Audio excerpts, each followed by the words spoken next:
Bible is the Word of God. Then why do we keep that out? Why is it that you preach the sermon every day in your churches? You don't quote this scripture, that quote plans to your Christians. At the end of the day, you say you have exhausted the Bible. Don't you see you are lying? You're lying. There are so many, thousands of quotations in the Bible that talks about plans.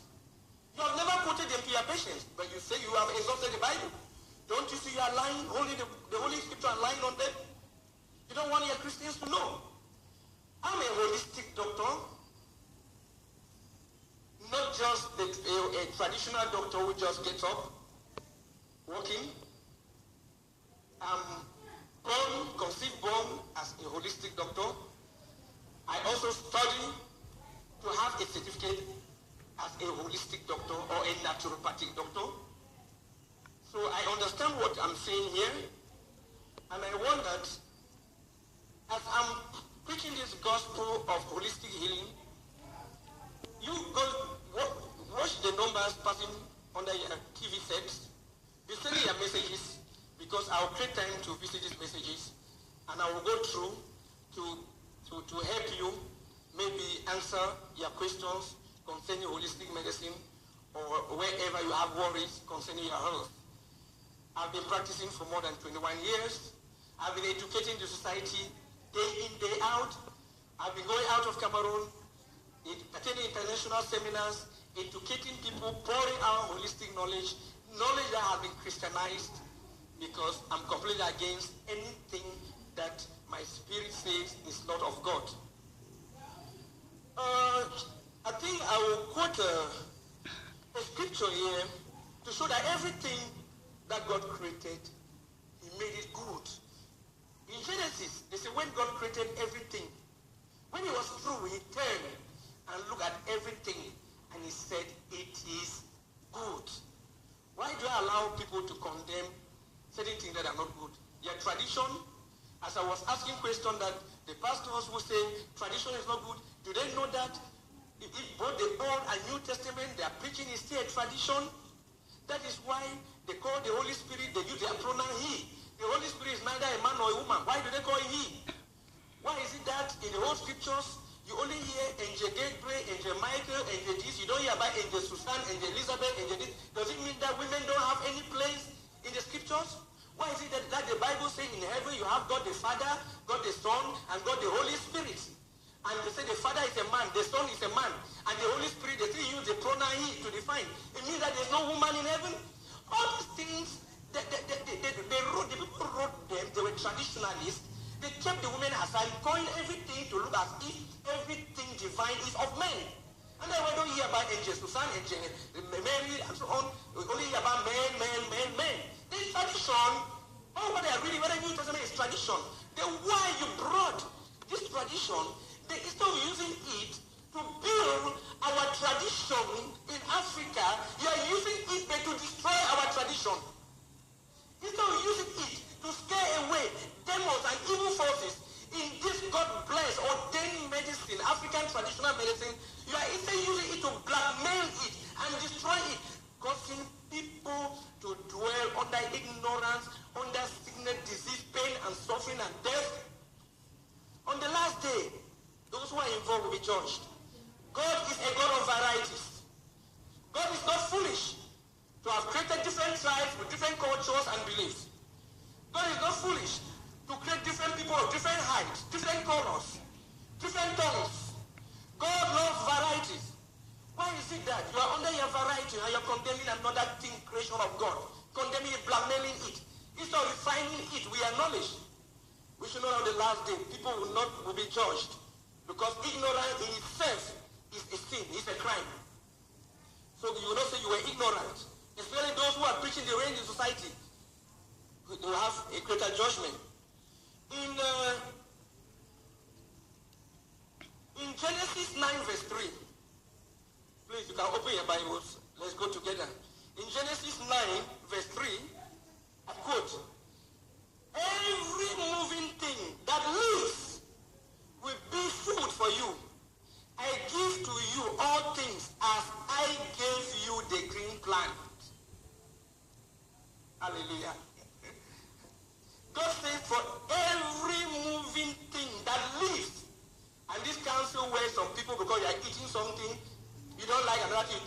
another person will eat it. When you are eating, whether you are cockroaches, another person eating snails, don't condemn the person who eating snails who is not eating cockroaches. And you eating snails, not eating cockroaches, don't condemn the person who is eating cockroaches.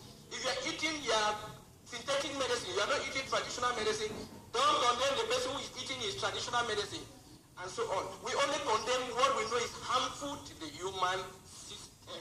That is what is not good. I repeat again, Genesis 9 verse 3.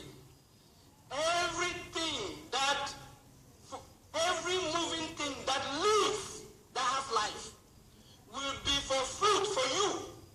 I give to you all things as I gave you the green plants. As I gave you. You see, here is the past tense. God is telling man that every living thing that moves, I give you as food. As I gave you means, past tense, he already gave man green plants for man to use. Then now he is telling man to use any living thing that moves. But you should use it the same as he gave man green plant. God gave you the green plant for you to use for life. Use the plant. That is where life is buried. And it is only plants. You see, people have not asked, why is it that we are sick each day, suffering and dying? Why is it that the animals in the bush, the wild animals, they eat without washing their hands, they eat excreta, they move, live under trees, bitten by mosquitoes, snakes, and so on, but they don't die?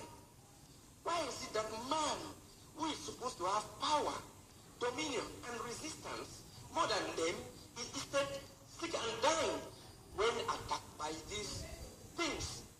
Why is it that the animals in the wild, the chimpanzees, the bats, they host viruses, bacteria, parasites, they house Ebola, but Ebola is not killing them?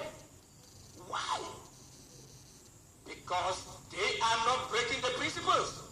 They are not breaking the rules. They are not stubborn and like man. Man is always a rebel. Man is always a rebel. He's always rebelling against God, the rules of God. Why? When man say eat plants, when God say eat plants, man say eat the chemicals, eat the waste they produce in the factories. They don't eat what has life. Animals in the wild, they obey God. They're eating natural plants. They don't cook food. But man, cook food. Anything you cook, you have killed life. Animals in the wild, they're eating the raw things that have life.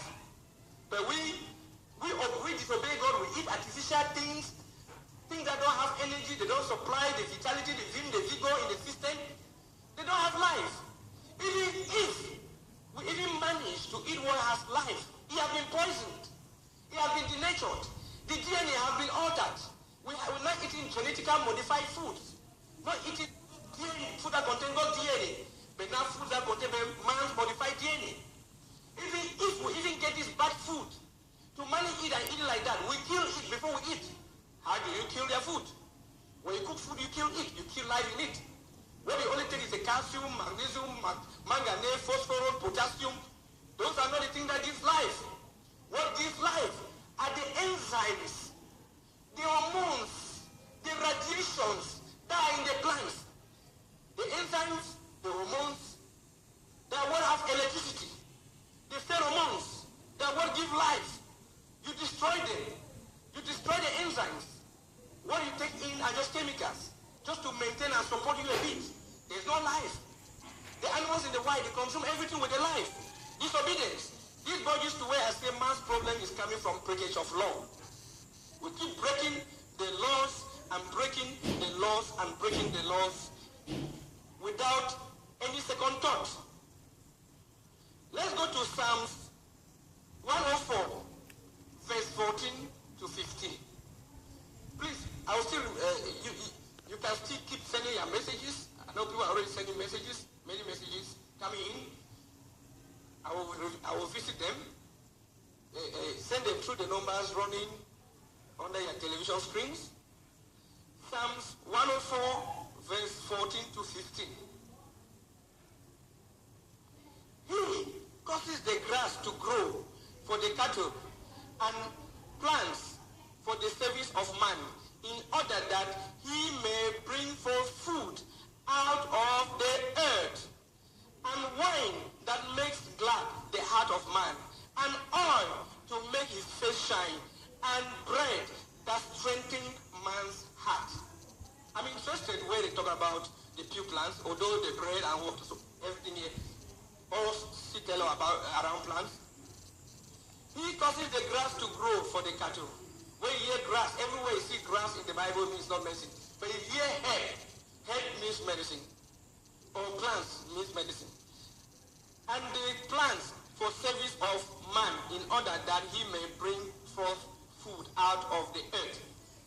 He made plants to be for your service. The plants are for the service of man. Plants are to serve man.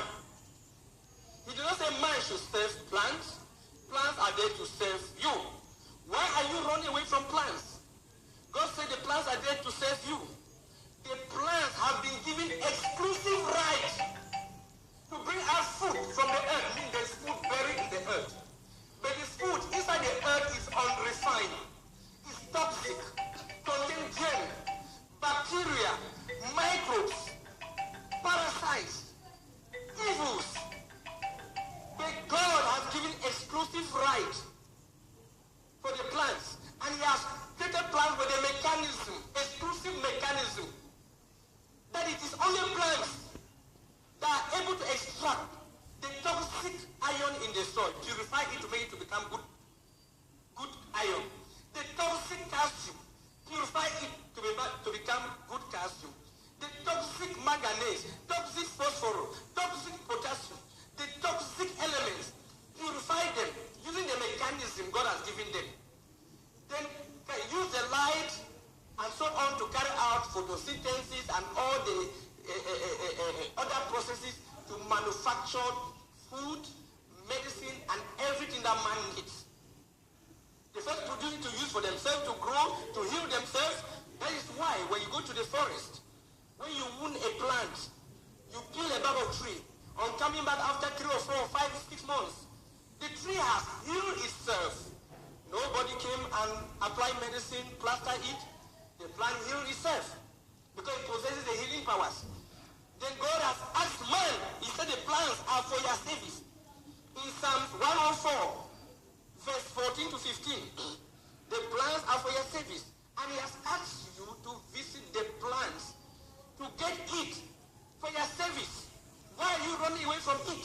People have been derailed to instead go and get the iron synthesized in the lab, the manganese, the phosphorus, that is not refined by the plants. And that is where our problems are coming, because they are toxic, they have a lot of shortcomings.